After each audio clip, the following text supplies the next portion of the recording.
तो पूजा देखिए, आज उत्तर प्रदेश के लिए बेहद महत्वपूर्ण तारीख है। एक तरफ 35 करोड़ पेड़ लगाने के बड़ा लक्ष्य पूरा किया जा रहा है, दूसरी तरफ एक्सप्रेसवे का जाल भी बिछाया जा रहा है। लखनऊ और यूपी की औद्योगिक नगरी माने जाने वाले कानपुर शहर के बीच एक्सप्रेसवे तैयार हो चुका है। लखनऊ कानपुर के बीच एक्सप्रेसवे की इस परियोजना से लखनऊ से कानपुर का सफर घंटों में नहीं, सिर्फ कुछ मिनटों में पूरा हो जाएगा। लखनऊ से कानपुर जाने वाले यात्रियों के लिए 13 जुलाई से यात्रा और सुविधाजनक हो जाएगी। रक्षा मंत्री राजनाथ सिंह, सड़क परिवहन मंत्री नितिन गडकरी और मुख्यमंत्री योगी आदित्यनाथ लखनऊ कानपुर एक्सप्रेसवे का उद्घाटन करेंगे। यह एक्सप्रेसवे गंगा एक्सप्रेसवे समेत प्रदेश के कई प्रमुख एक्सप्रेसवे नेटवर्क से जुड़कर औद्योगिक और आर्थिक विकास को नई रफ्तार देने वाला है। तेज रफ्तार, बेहतर कनेक्टिविटी और विकास की नई संभावनाओं के साथ ये परियोजना प्रदेश की अर्थव्यवस्था को नई दिशा देने की उम्मीद इसमें कहा जा सकती उम्मीद की जा रही है। कुछ आंकड़े, कुछ ग्राफिक्स के जरिए पूजा बताएंगे आपको। तो देखिए, लखनऊ कानपुर एक्सप्रेसवे की जो खासियत क्या है, क्योंकि कल इसकी जो सौगात है रक्षा मंत्री देते हुए नजर आएंगे, मुख्यमंत्री भी वहां पर मौजूद रहेंगे।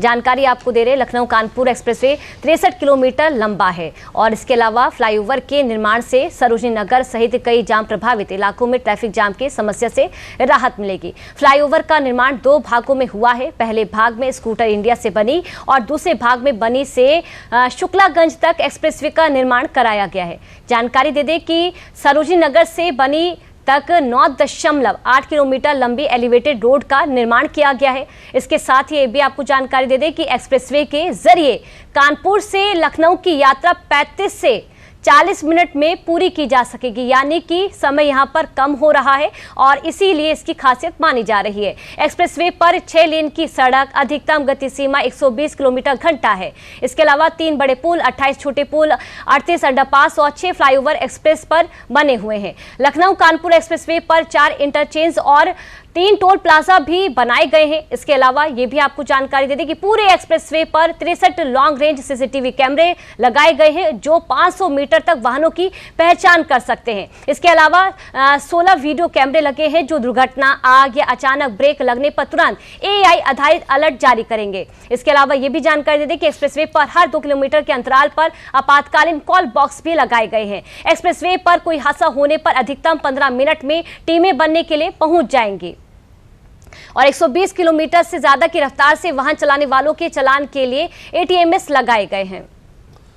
बिल्कुल, और अधिक जानकारी की एक बार चलते हैं, हमारे संवाददाता अभिषेक मणि त्रिपाठी जुड़े। अभिषेक, कानपुर और लखनऊ का जो सफर है सिर्फ 35 से 40 या 45 मिनट में किस तरीके से देख पा रहे हैं? लगता है कि जो बिजनेसमैन है, जो व्यापारी हैं, उनके लिए तो बेहद फायदेमंद, जो अप डाउन करते हैं। जी बिल्कुल, देखिए, अगर बात करें लगातार जिस तरह कनेक्टिविटी की बात हो रही उत्तर प्रदेश में, जिस तरह से जो एक्सप्रेसवे का जाल बिछा है, आप देख सकते हैं कि अगर सीधे हम व्यापार पे ही आते हैं तो जिस तरह कनेक्टिविटी बढ़ी है, उससे कहीं ना कहीं लगातार अगर देखिए तो व्यापार में बहुत बड़ी वृद्धि देखने को मिल रही है। और जब बात होती है कानपुर और लखनऊ की, कानपुर को ऐसे में उद्योग नगरी बोला जाता है, तो जो उद्योग का एक बड़ा रास्ता जो है वो कानपुर से होके जाता है। और लखनऊ कानपुर में जो एक समस्या थी सबसे बड़ी, वो जो समय की थी कि जो रास्ता महज 80 किलोमीटर है, जिसमें 2.5 से 3 से 4 घंटे भी लग जाते थे जब जाम लगता था, अब वो रास्ता महज 30 से 35 मिनट में जो है वो पूरा होगा। तो कहीं ना कहीं ये बहुत बड़ी उपलब्धि है। अगर बात करें 2022 में इस पुल का निर्माण शुरू हुआ था और बेहद ही तेज गति से पुल का निर्माण हुआ, और आप देख रहे हैं 2025 में लगभग ये पुल बनके तैयार हो गया था और अब 2026 में इस पुल का जो है उद्घाटन करने जा रहे हैं। देश के रक्षा मंत्री राजनाथ सिंह मौजूद रहेंगे। नितिन गडकरी की बात करें, राज्य परिवहन मंत्री की बात करें, तो लगातार अगर जो है जो कनेक्टिविटी की बात की जा रही है, उसको कहीं ना कहीं आप देखिए सामने बहुत बड़ा एग्जांपल है। अच्छा, जो ये पुल बना है बेहद ही आधुनिक पुल है, तमाम इसमें जो हाईटेक व्यवस्थाएं की गई हैं, क्योंकि नए युग का बना हुआ ये एक्सप्रेसवे पुल है, तो इसमें तमाम ऐसी व्यवस्थाएं की गई, बेहतर ड्रेनेज की व्यवस्था की गई है। और साथ ही साथ अगर बात करें तो ये 63 किलोमीटर जो लंबा पुल है, इसके आसपास की बात करें तो उसके व्यवसाय भी बढ़ेंगे, चाहे वेयर हाउसेस की बात की जाए या तमाम ऐसी इंडस्ट्रीज की बात की जाए, तो वो भी लगेंगी। तो कहीं ना कहीं उत्तर प्रदेश के लिए मील का पत्थर साबित होगा। और लगातार हमें लगता है अभिषेक हमें लगता है कि लखनऊ शहर में भी कहा जा सकता है कि लोगों का आना जाना ज्यादा बढ़ जाएगा। 30 से 35 मिनट समय कुछ ज्यादा नहीं हो जाएगा। गोमती नगर से अगर चारबाग जाए तो 20 से 25 मिनट लग जाते हैं। अगर 35 मिनट में कानपुर से लखनऊ लोग आ जाएंगे तो परिवार के साथ आएंगे, डिनर करके वापस जा सकते हैं। तो शहर में भी हमें लगता है कि व्यापार बढ़ेगा। जी बिल्कुल, जाहिर सी बात है, जिस तरह से लखनऊ से कानपुर जाने में समस्या आती थी, वैसे कानपुर के लोगों को भी लखनऊ आने में समस्या आती थी। तो दोनों ही तरफ ये समस्याएं थी। और कनेक्टिविटी की बात करें तो इस कनेक्टिविटी की बात करें तो हरदोई, बाराबंकी, आपका क्या कहते हैं, सुल्तानपुर, तमाम ऐसी कनेक्टिविटी जो है इससे बढ़ेगी और लोग जो है जो दिन भर में सोचते थे अपना काम करके भी लौट आएंगे, परिवार लेकर घूमने भी आ सकते हैं, क्योंकि अगर बात करें तो तमाम लोग ऐसे हैं जो लखनऊ घूमने भी आना चाहते हैं, लेकिन इस जाम की वजह से वो नहीं आ पाते थे। तो जो व्यवसाय है वो कहीं ना कहीं बिल्कुल बढ़ता हुआ नजर आ रहा है, क्योंकि अब ज्यादा तादाद में लोग इसमें आना जाना शुरू करेंगे, क्योंकि समय की बचत हुई है। समय की वजह से कानपुर लोग आते जाते नहीं थे, व्यापारी परेशान रहते थे, ट्रांसपोर्टर परेशान रहते थे। तो कहीं ना कहीं अगर बात करें तो एक बहुत बड़ी उपलब्धि होगी, क्योंकि 30 से 35 मिनट जो है बहुत ही कम समय है जिसमें आप आराम से लखनऊ से जो है उन्नाव बिल्कुल अभिषेक, आपने सही कहा। और वैसे भी देखा जाए 2014 के बाद से पूजा, हमें लगता है कि सरकार का बड़ा फोकस कनेक्टिविटी पे रहा है। समय ज्यादा से ज्यादा बचाया जाए ताकि एग्रीकल्चर सेक्टर को फायदा हो, जो बिजनेसमैन उसको फायदा हो। अभिषेक, आप हमारे साथ बने रहिए,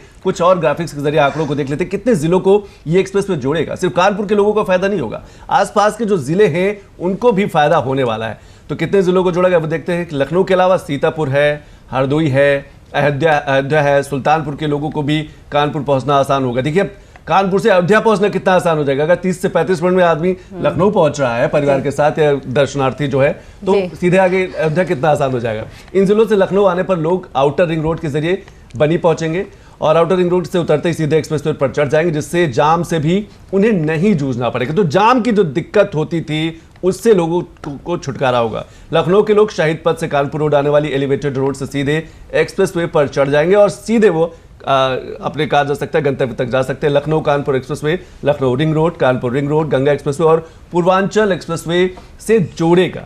ये बड़ी कनेक्टिविटी को मजबूती देगा और शायद इसीलिए इसका फायदा सीधे तौर पर लोगों को मिला। अभिषेक, एक चीज और समझना चाहेंगे, सिर्फ हमें लगता है जैसे आपने पहले भी बताया, सिर्फ कानपुर के लोगों को फायदा नहीं है, आसपास के जो जिले हैं, क्योंकि ये एक्सप्रेस वे कई जिलों को कनेक्ट कर रहा है और हमें लगता है सिर्फ लखनऊ नहीं, अयोध्या का विकास होगा, काशी बनारस की तरफ लोग जा सकेंगे, मूवमेंट आसान हो जाएगा। जी बिल्कुल, देखिए सबसे बड़ी चीज जो कनेक्टिविटी की बात है, आप पूरा पूर्वांचल ले लीजिए। हम कह रहे हैं आप गोरखपुर से शुरू किए, गोरखपुर, अयोध्या, बस्ती, ये पूरा बेल्ट अगर देखते हैं तो कनेक्टिविटी, क्योंकि जो लोग, हालांकि बात किया जाए तो एक्सप्रेसवे का जाल उधर ही बिछा हुआ है। आप बलिया देख रहे हैं, एक्सप्रेसवे बना हुआ है, पूर्वांचल एक्सप्रेसवे है, कानपुर एक्सप्रेसवे है, तो तमाम चीजें कनेक्टिविटी। लेकिन सारी कनेक्टिविटी जब लखनऊ से होकर जाएगी तो कहीं ना कहीं व्यापार की दृष्टि से एक बहुत अच्छा होगा, क्योंकि जो लोग पूर्वांचल एक्सप्रेसवे पकड़ के और जिस तरह से अभिषेक मणि त्रिपाठी एक्सप्रेसवे का जो जाल है वो बिछाया जा रहा है, इसका कहीं ना कहीं प्रभाव संतोष चुनावों पे भी देखने को मिलेगा, क्योंकि जिंदगी यहाँ पर लोगों की सरल हो रही है। अभिषेक, बहुत बहुत शुक्रिया तमाम जानकारी के लिए।